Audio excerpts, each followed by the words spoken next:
hayatı vurdum. Ya başka birine vada verdim.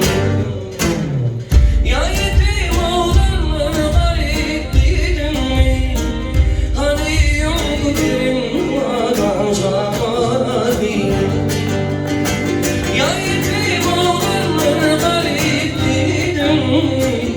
Adım yüreğim zamana değil.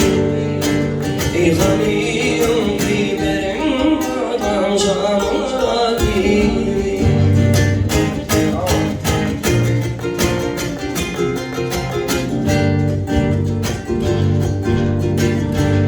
Haydar dinlerim yarım gözüm. Yalıma bırakmaydı ki verdim. Aşk Haydar dinle yarım gözüm.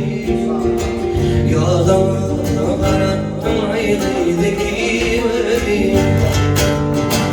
Ya bu ne teleptin benim ödeyimi.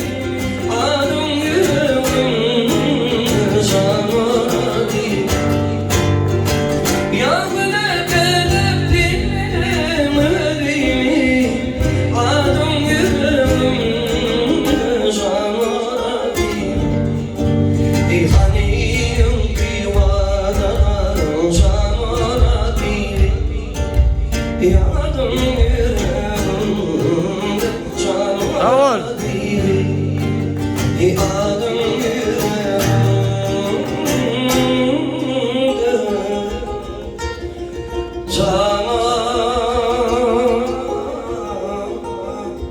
Be